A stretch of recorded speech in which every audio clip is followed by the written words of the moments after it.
Didn't really lay out any sort of script for this. I'm just gonna go for it. I figure it's best to give you guys some sort of introduction to who I am, my story behind my golf, what I'm doing here in Japan, what my goals are. I don't really have anything like that, even on my other social medias yet, so I guess now's a good time to do it. I'll make it a little bit easier for you guys to consume though. I'm gonna talk over me hitting some golf balls so you don't have to just stare at me and a blank wall the whole time. I'll go cut over to that footage. I'm gonna be talking your ear off still. Enjoy. My name is Justin Buenaventura, born and raised in the town of Lompoc, California. Pretty small town, not a lot of people know about it. Even people from LA get confused on where Lompoc really is. And funny enough, in Lompoc we have a very tough track called La Prisma. Not sure if it still is, but it was identified as the 33rd toughest course in the United States. Holds many different golf tournaments over there, as well as US Open qualifying, which thankfully this year I was able to make it through locals and got to finals. As for my golf career, I've always been kind of a late bloomer. I wasn't like most other kids when it came to competing in golf. Yes, I did first tee when I was younger, did a couple group lessons, had fun with it. I didn't truly start competing in golf until high school when I was about 15. Did my years of varsity golf and all that stuff, but it's high school golf. It's not the most competitive thing. Especially being surrounded by other tours, BCJGA, Toyota Tour Cup, AJGA. There was bigger things going on that I hadn't even thought about yet at that point. It was my senior year when I decided to try out one of these tours, which was called the Ventura County Junior Golf Association, BCJGA. And did pretty good. Picked up a lot of good experience, played against some good kids, and realized that I might have something to work with my golf game. It was from that season that I gained my confidence and decided to do community college golf.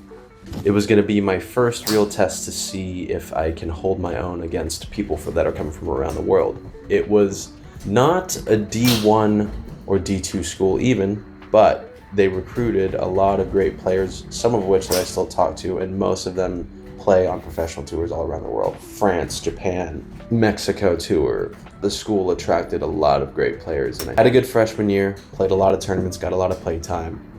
Second year, not so much. Wasn't as focused on the golf. I'm not really going to dive into too much of what happened there, but it was another good developmental stage of finding out that, yes, I do have what it takes, but I have to work a little bit harder if I want to get what I want. Fast forward, a year or so, I'm in a relationship with a girl, and we're living in Santa Cruz. We were there for probably about 3 years. I got my PGA license, so I was a PGA apprentice, and I was teaching over at a golf course called De La Viega, and taught there for a little over 2 years. Great experience, learned a lot about my own game as well as teaching others, but it was then when I realized that I knew I didn't want to just be teaching. I felt like I should be doing something else. I wanted to be competing. I wanted to be in the fire. Fast forward another 6 months, and I'm living in the area of San Luis Obispo, or Pismo Beach, working at 2 golf courses at the same time, Chalk Mountain and Morro Bay Golf Course, but they were very gracious about giving me time off for when I needed to leave for my tournaments. Having these 2 facilities to my disposal and putting in the work that I needed, I was able to get a couple good results and grab some attention from some people who wanted to help me out with my game. Or in better words, help me out with my pursuit of my professional golf career. After picking up a few sponsors and requiring a strong backing that helped me play golf full time, I was ready to fully dive into the world of professional golf and test my mettle. I decided that this year was going to be my first time at attempting a qualifying school. For those who don't know, qualifying schools are a series of tournaments that players will go through to achieve status on a professional tour.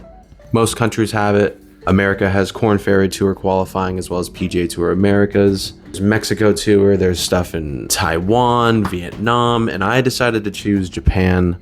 Why? I like sushi. I'm kidding. The Japan tour really caught my eye, not just because of the financial side, but because I wanted to dive into their culture the most. I had met a couple friends through other mini tour events that are native to Japan, and they were going to show me the ropes and ease my entry into this new environment.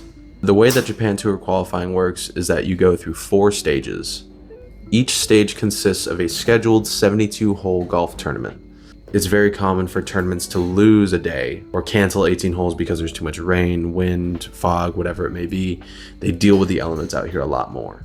And that's exactly what happened to me during my first stage. I won't dive into it too much right now. There's a video that I made a little bit ago talking about my first stage. I had a bad first round, which really made us anxious going into those last two because we knew we had to play well. Long story short, played a good 2 rounds, came back, and we are on the second stage. But there is so much more golf to play before we can celebrate. And that kind of just brings us to here now. My second stage is on November 11th. If we can get through that and we're on the third stage, then we're staying until December. So everything is dictated by how well the ball goes in the hole. I wanted this video to serve 2 things mostly. 1, being a quick introduction about me to you guys, and 2, a game plan or layout for what this channel is going to be. This channel is basically just going to show the trials and tribulations of me trying to pursue my professional golf, as well as giving some insight onto how I think the game is best played, or things that will be helping out you guys to play your best sort of golf. So I'm gonna wrap this up. Thank you guys so much for watching. You guys commenting, liking, just viewing the videos, that's enough motivation for me to keep creating all this content. If you guys made it this far through the video and watched the whole introduction, thank you so much, and I'll see you guys next time.